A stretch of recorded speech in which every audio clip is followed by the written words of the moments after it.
అందరికీ నమస్కారం. మీ అందరి ముందు ఒక మాట చెప్పాలి. రవిప్రకాష్ గారు నన్ను క్షమించాలి. ఇంతకాలం మీరంటే నాకు ఇష్టం ఉండేది కాదు.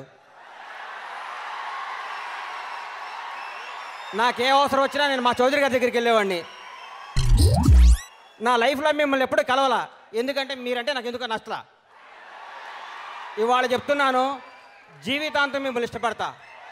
మీ నిజాయితీ నచ్చింది. మీ దగ్గర మా బాస్ క్వాలిటీస్ చాలా ఉన్నాయి. మీ నిజాయితీ నచ్చింది. మీలో అణువణువున మా దేవుడు క్వాలిటీస్ ఉన్నాయి. కాబట్టి సభాముఖంగా మిమ్మల్ని క్షమాపణ కోరుకుంటున్నా.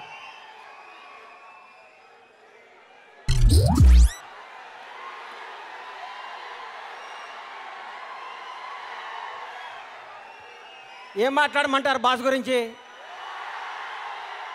ఎన్నిసార్లు చెప్పమంటారు?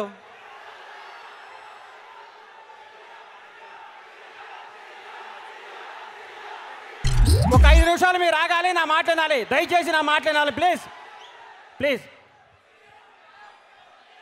ఆయన ఏమవుతారో మనకి తర్వాత కాలం సమాధానం చెప్తుంది. మనం ఇప్పుడేం మాట్లాడుతూ పైన భగవంతుడు నిర్ణయిస్తాడు ఆయన ఏమవుతాడు. పవన్ కళ్యాణ్ గారు ఎలాంటి వాడు అంటే ఏం చెప్పమంటారు? కళ కోసం కాదు ప్రజల కోసం అని మహాకవి బళ్ళారి రాఘవ అన్నాడు. అలాంటి ఆయన చెప్పమంటారా? స్వరాజ్యం నా జన్మ హక్కు, దాన్ని సాధించి తీరుతానన్నాడు బాలగంగాధర్ తిలక్. అలాంటి ఆయన చెప్పమంటారా? ఆయన ఏదో అంటున్నారు. కులం యొక్క పునాదులపై ఒక జాతిని కానీ ఒక నీతిని కానీ నిర్మించలేమన్నాడు భారతరత్న అంబేద్కర్. అలాంటి ఆయన చెప్పమంటారా?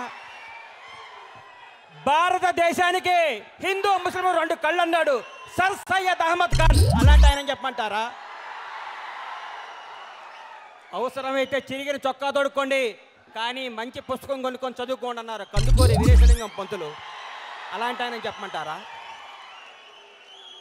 ఆర్య సమాజం నా తల్లి, వైదిక ధర్మం నా తండ్రి అన్నాడు లాలా లజపత్ రాయ్. అలాంటి ఆయన చెప్పమంటారా?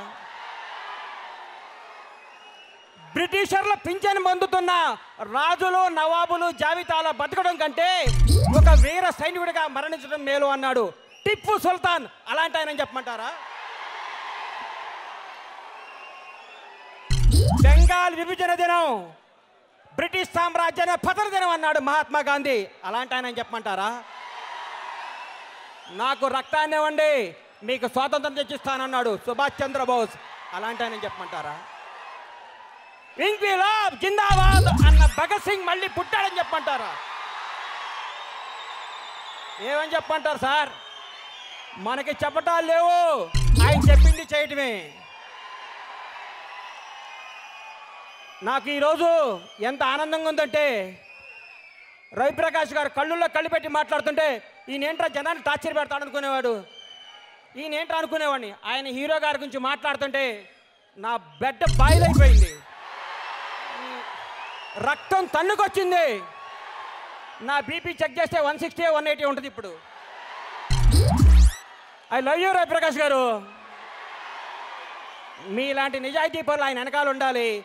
తెలుగు రాష్ట్రాలకి మంచి జరగాలని మనస్ఫూర్తిగా కోరుకుంటూ, my name is Bandla Ganesh, my god is Pawan Kalyan. Thank you.